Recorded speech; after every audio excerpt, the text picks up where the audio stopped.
Welcome back. You're watching ED Inside.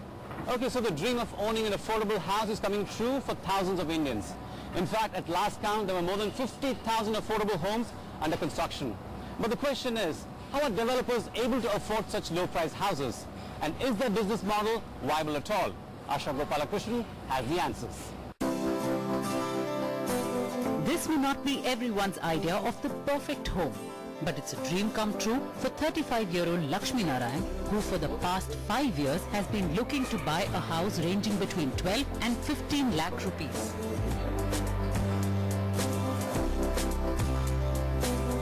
I found that the house quality is of the latest technology and the quality is good and it's within my budget. The question though is, how are realtors offering such low prices at a time when land prices are sky high? A look at the business model reveals more. Typically, such homes are 235 to 400 square feet big and are made in low-rise buildings of 5 to 7 floors. They are located in the periphery of large cities to minimize land costs. You are forced to go out of the city or on the suburbs to provide this affordable housing, where you need to get the land less than about 100 rupees a square feet or 150 rupees a square feet FSI cost to provide this affordable housing. Otherwise, it becomes unaffordable for the developer. It's important to note here that banks finance the purchase of land, and since these projects are sold well before they are near completion, customers land up funding the construction, which is the biggest cost. That's in sharp contrast to premium or luxury homes, where builders deliberately develop land in parcels so that the next lot of apartments can be sold at a higher cost and so on. The difference in approach is because affordable housing is a high-volume, low-margin business. The average margins here are about 20 to 25% versus 50% for luxury apartments. But the project turnaround time is substantially lower at 1 or 2 years. Time is a key factor here because delays mean substantially higher costs. In our business, interest is a big element of the embedded cost. So, delaying a project by 1 year takes the cost up by at least 6-7%.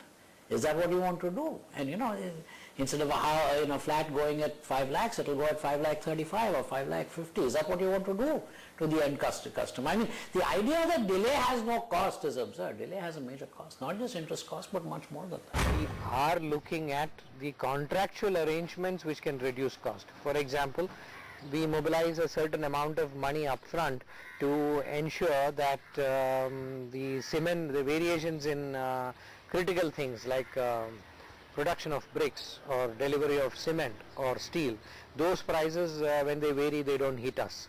So those sort of things we are doing. It is essentially the volume game, and one can replicate such projects from one location to the other. So you can plan in modules. Your architectural design could be one module which can be easily replicable. You can have, say, a ground plus 3 walk-up apartments as a module which you can replicate fairly fast in different locations. To reduce the time taken to construct, realtors are innovating. For example, some realtors such as VBHC are using prefabricated HardyFlex fiber cement boards or shells or molds, prefabricated walling or partitioning galvanized steel, and fiber cement that serve as finished wall surface. Let's say that you have things like a frame and pour the concrete between 2 frames, so that the wall is the one that supports the entire structure, okay, and as a consequence of which you cut across quite a few steps like the bricklaying, the plastering, things like that. Now this allows you to construct a slab which conventionally, in the conventional technology, will take anywhere between 14 to 20 days. You are able to complete it within 5 to 7 days. If we talk of pure square feet to square feet cost, typically these solutions would be a little more expensive. They would probably be expensive by the tune of 20-odd%. But what they often result into is a lighter structure of the building itself. So you save cost in the superstructure. That's one side of the story. On the other side, you have problems throughout the value chain. From housing companies being unable to verify the record of borrowers to poor infrastructure to bureaucracy. The people that we are talking about, they don't have enough documentation to get into this buying a house. Typically, a housing project needs approvals from 17 different authorities. These approvals move door to door in each organization, and it can take up to a year to get all clearances. What you require is deep control but a regulated environment. Government is mixing regulation with control, and that's where it is not sorting out the regulations required for this low-cost housing.